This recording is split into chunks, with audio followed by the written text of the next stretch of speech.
میں مبلغ بنوں سنتوں کا، خوب چرچا کروں سنتوں کا، ہو کرم بہر خاک مدینہ۔ الحمدللہ رب العالمین والصلاة والسلام علی خاتم النبیین، اما بعد فاعوذ باللہ من الشیطان الرجیم، بسم اللہ الرحمن الرحیم۔ الصلاة والسلام علیک یا رسول اللہ وعلی آلک واصحابک یا حبیب اللہ۔ الصلاة والسلام علیک یا نبی اللہ وعلی آلک واصحابک یا نور اللہ۔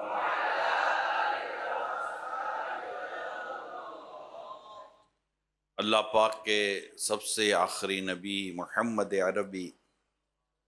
صلی اللہ تعالی علیہ وآلہ وسلم نے ارشاد فرمایا، جو کوئی مجھ پر ایک بار درود پڑھتا ہے اللہ پاک اس پر 10 رحمتیں نازل فرماتا ہے، اس کے 10 گناہوں کو معاف فرماتا ہے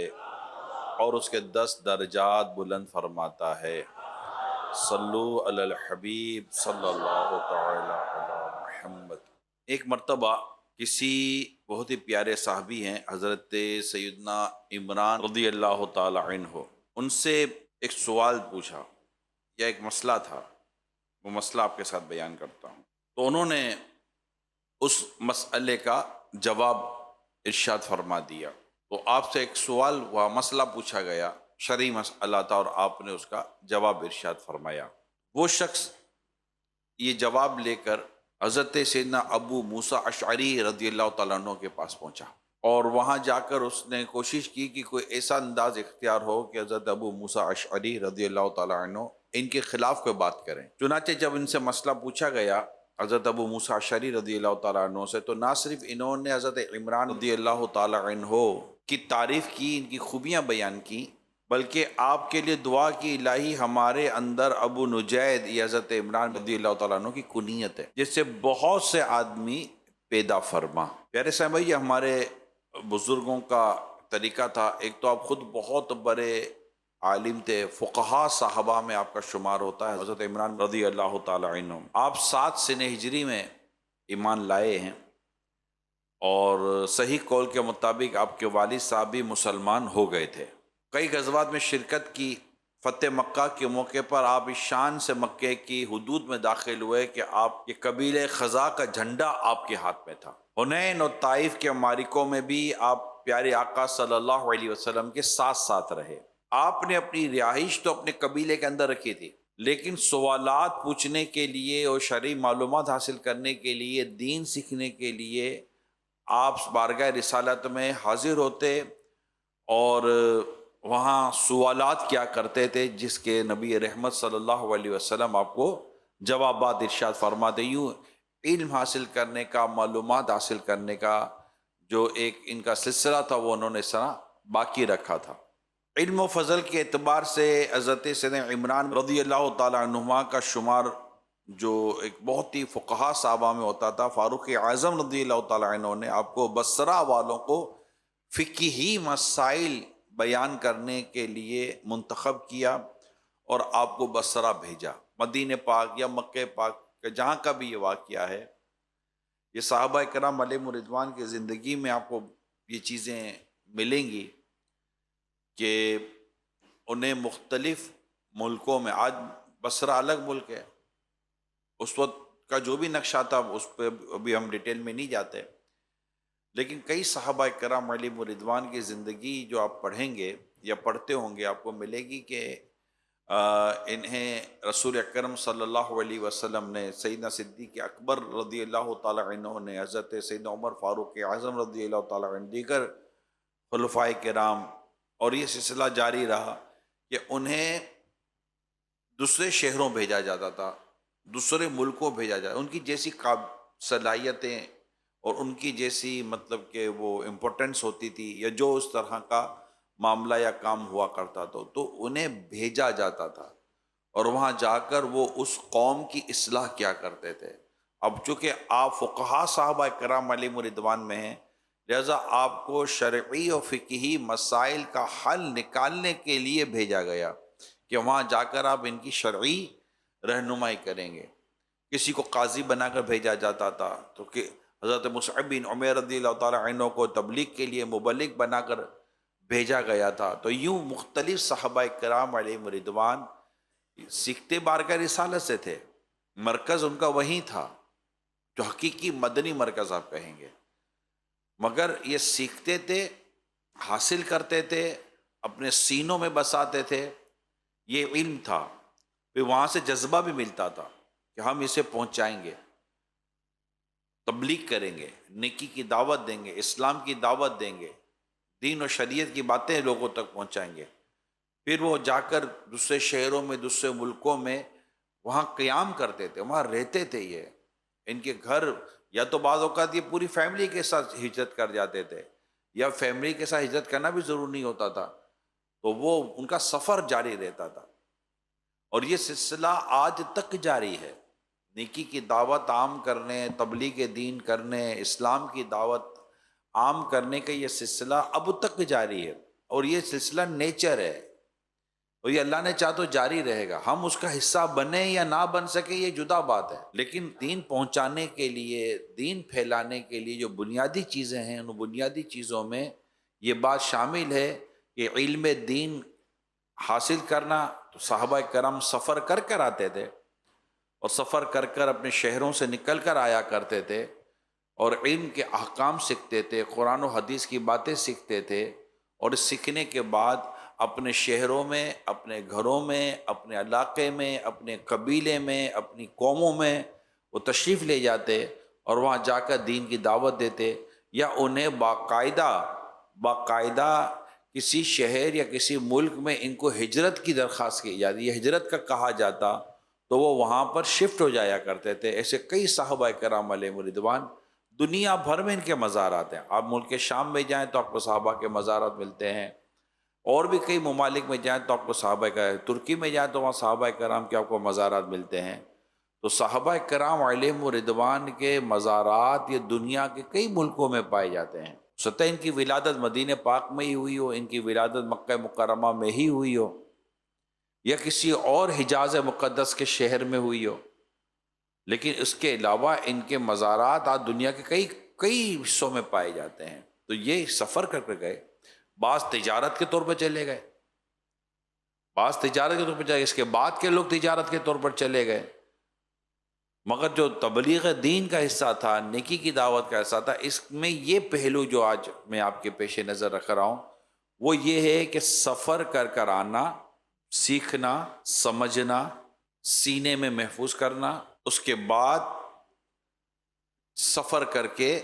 یا تو اپنے ہی شہر، اپنے ہی گھر، اپنے ہی وطن لوٹ جانا، یا پھر جہاں پر بھیجا گیا وہاں پر مخصوص ذمہ داری لے کر جانا اور اس کام کو نبھانا۔ یہ صحابہ کرام علیہم رضوان کی سیرت میں بھی ہے، اور آپ کے بعد جو اولیاء کرام بزرگان دین آئے ان کی سیرت میں بھی یہ ہے، اور اسی سلسلے کو آج تک نیکی کی دعوت کے نام پر، اسلام کی دعوت کے نام پر آج بھی اس کو زندہ رکھا گیا ہے، آج بھی باقی ہے، آج بھی دنیا بھر میں اسی طرح ہو رہا ہوتا ہے۔ لوگ سفر کرتے ہیں، آپ ملک کے کئی حصوں سے سفر کر کر یہاں آئے، کوئی چند دنوں کے لیے آیا ہے، کوئی زیادہ دنوں کے لیے، کوئی 12 مہینے کے لیے آیا ہے، کوئی تخصص کر رہا ہے، کوئی شارٹ کورس کر رہا ہے، کوئی اس سے بھی زیادہ شارٹ کورس کر رہا ہے۔ مقصد ایک ہی ہونا چاہیے، مجھے اپنی اور ساری دنیا کے لوگوں کی اصلاح کی کوشش کرنی ہے۔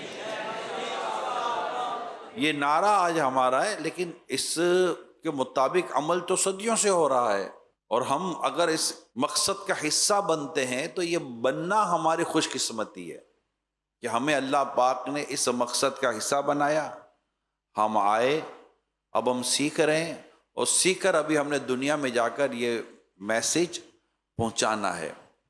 وہ خوش نصیب ہے جس کو اللہ پاک اپنے دین کی خدمت کے لیے، اپنے دین کو پھیلانے کے لیے قبول کر لیتا ہے۔ ورنہ کئی آتے ہیں، ہزاروں آئے ہیں، مدنی مرکز دعوت اسلامی کے فیضان مدینہ میں آئے، کچھ سیریس رہ جاتے ہیں، کچھ سیکھتے ہیں، سمجھتے ہیں اور آگے بن کر چلے جاتے ہیں اور نیکی کی دعوت عام کر رہے ہوتے ہیں، کچھ آتے بھی ہیں مگر کوڑے کے کورے رہ جاتے ہیں۔ بارش تو بارش ہے، برس ہی رہی ہے، اب جیسے دل کی زمین۔ قرآن کریم میں جو زمین کی مثال دی گئی ہے، آپ باہر نکلتے ہیں تو گاؤں دیہاتوں سے بھی آپ آئیں، مختلف جگہوں سے آئیں، شہروں میں تو کھیتی باڑی کا اتنا رجحان نہیں ہے، لیکن ہو سکتا ہے جہاں سے آپ آئیں وہاں ٹھیک ٹھاک کھیتی باڑی بھی ہو یا دیکھی ہو۔ زمین سب ایک جیسی ہے کہ زمین الگ الگ ہے؟ زمین ساری ایک جیسی ہے، اور جب بارش برستی ہے تو کسی پر فصل اگاتی ہے تو کسی پر کچھ بھی نہیں ہوتا، ایک ہی جیسی زمین ہے۔ انسانوں کے دل بظاہر ایک ہی جیسے ہیں،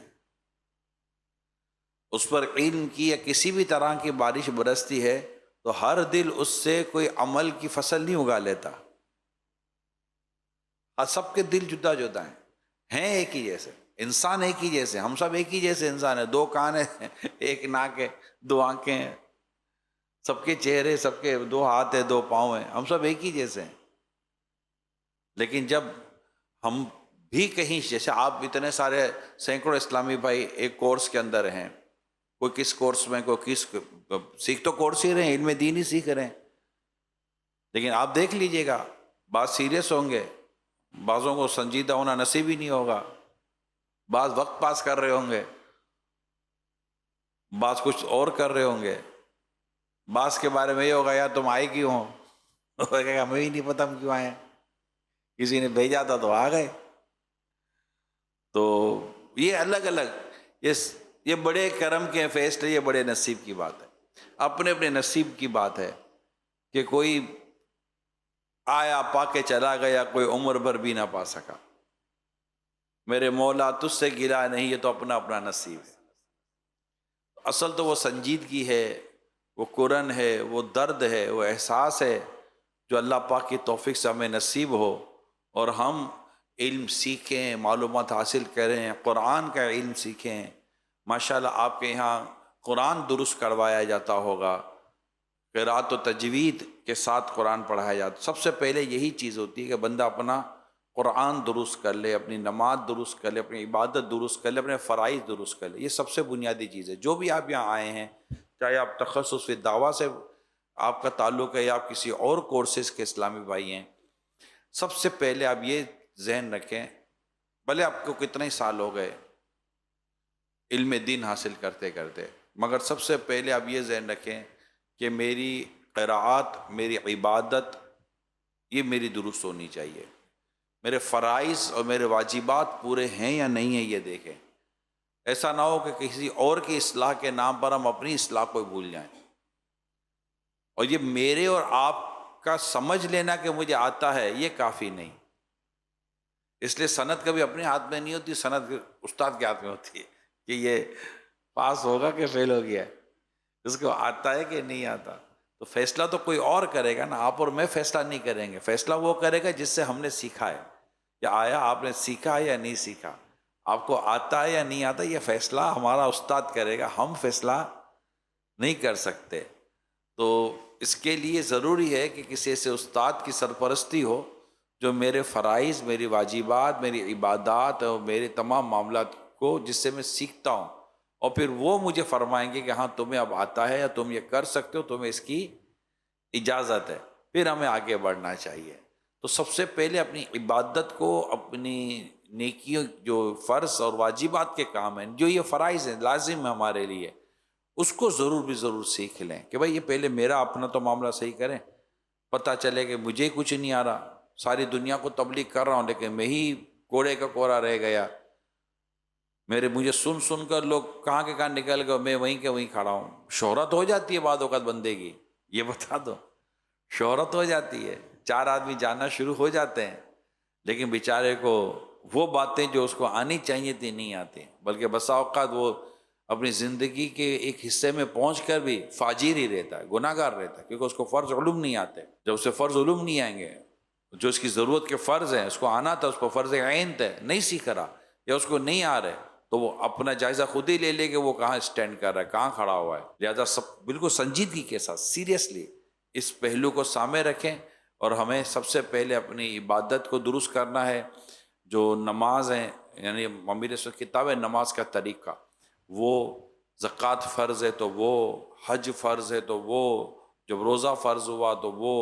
اس طرح جو بھی عبادات ہم پر فرض ہوتی چلی گئیں وہ. اسی طرح آپ مسجد میں ہوتے ہیں تو مسجد کے احکام کا پتہ ہونا ضروری ہے. ایون کہ آپ اسلامی بھائیوں کے درمیان میں اکیلے نہیں ہیں، آپ کی کوئی آن لائن کلاسز نہیں ہیں، آپ فزیکل ہیں، آپ مسجد کے اندر ہیں، 4 اسلامی بھائیوں کے بیچ میں ہیں،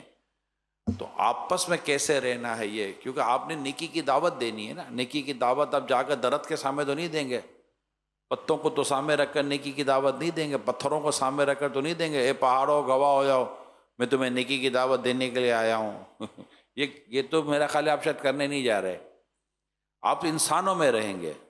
جس ابھی بھی آپ انسان آپس میں رہ رہے ہیں. آپ جب آپ دنیا میں جائیں گے، ملک میں جائیں گے، گھر میں جائیں گے، باہر جائیں گے، آپ انسانوں میں رہیں گے. انسانوں میں کیسے رہنا ہے یہ سیکھنے کا طریقہ آتا ہے. ایک دوسرے کے ساتھ کیسے برتاؤ کرنا ہے، ایک دوسرے کے ساتھ کیا انداز ہونا چاہیے، بیہیو کیسا ہونا چاہیے، ایٹیٹیوڈ کیسا ہونا چاہیے، بات چیت کا انداز کیسا ہونا چاہیے، ساتھ کھانا پینا ہے تو ساتھ کھانے پینے کا انداز کیسا ہونا چاہیے، بول چال کا انداز کیسا ہونا چاہیے، یہ سب چیزیں ہونی چاہیے. تبھی آپ جا کے کسی جگہ پر ایک کامیابی کے ساتھ کام کر سکیں گے، ادروائز تو بہت مشکل ہو جائے گا. آپ کو یہی نہیں، اگر آپ کو مجھے اندازہ ہوگا کہ میں نے لوگوں میں رہنے کیسا ہے،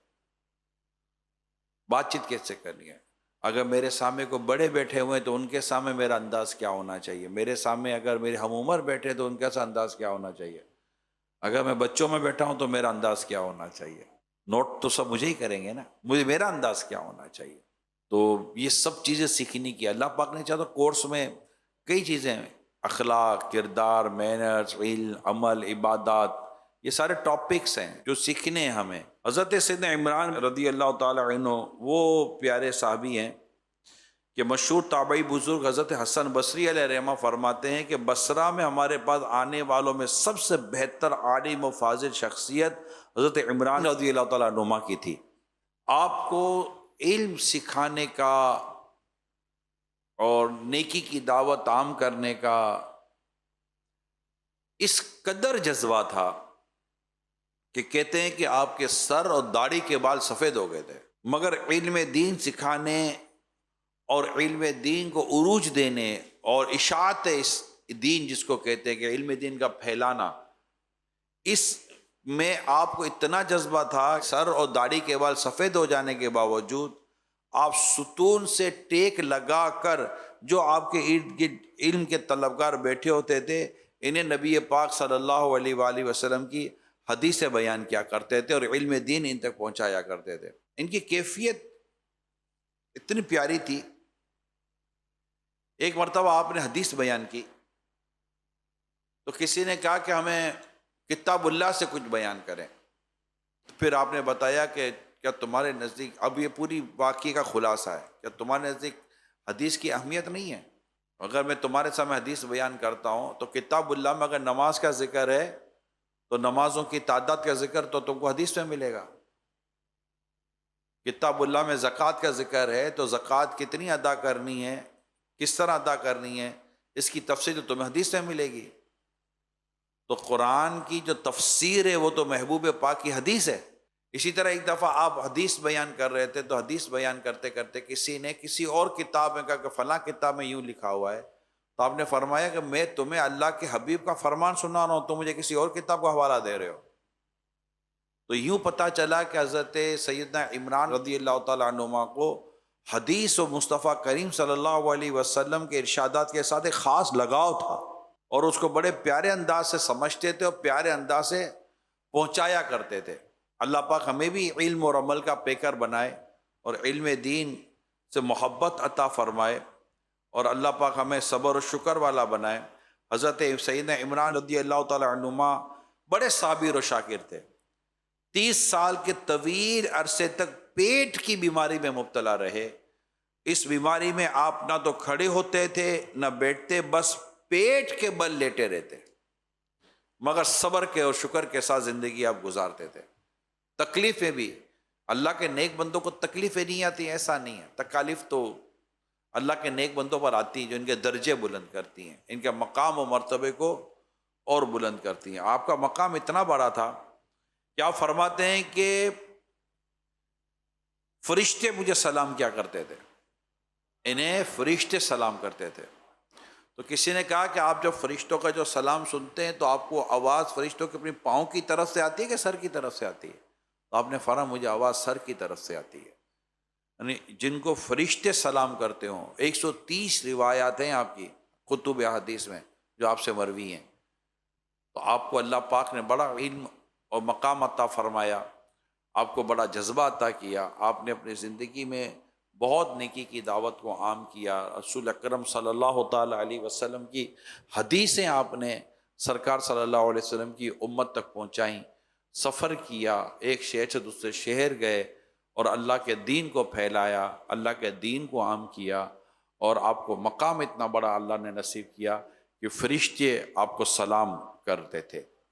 اور آپ فرشتوں کا سلام صرف آپ سن لیتے تھے۔ یہ بھی اللہ کی شان ہے کہ اللہ نے ان کے کان کو اتنی طاقت دی کہ وہ فرشتوں کا سلام سنیں، اور فرشتوں کو اس بات کی اجازت دی کہ آپ کو سلام کیا جائے۔ یہ مقام و مرتبہ، ایک بڑا آدمی ہم کو سلام کرے تو ہم کو لگے گا میرے کو اس نے سلام بھیجا ہے، جسے فرشتے سلام کرتے ہوں ان کا مقام مرتبہ کیا ہوتا ہوگا۔ پیارے اسلام بھائیو، ہمارے لیے راستے کھلے ہوئے ہیں، خج ہر مقام ہمیں ملے ایسا نہیں ہوتا، کچھ مقام خاص ہوتے ہیں، لیکن علم دین حاصل کرنے کا اور علم دین پھیلانے کا ابھی ہمیں اور آپ کو موقع ملا ہوا ہے۔ دعوت اسلامی میں کورس کے نام پر یہاں آئے ہیں، تو یہاں آنے کے بعد ہمیں بڑی سنجیدگی کے ساتھ اور اپنے جدول کے مطابق کورس کرنا چاہیے اور اپنے آپ کو آگے کے لیے تیار کرنا چاہیے، لیکن اس کے لیے پہلے خود تیار ہوں گے تو آگے تیار ہو سکیں گے نا۔ آم جب خود پکے گا تو کوئی کھا سکے گا نا، کچا آم کون کھائے گا؟ ہم خود ہی پکے ہوئے نہیں ہوں گے تو کسی اور کو کیا سیراب یا کسی اور کو کیا فائدہ پہنچا سکیں گے؟ اللہ پاک عمل کرنے کے توفیق عطا فرمائے۔ میں مبلغ بنوں سنتوں کا، خوب چرچا کروں سنتوں کا، ہو کرم بہر خان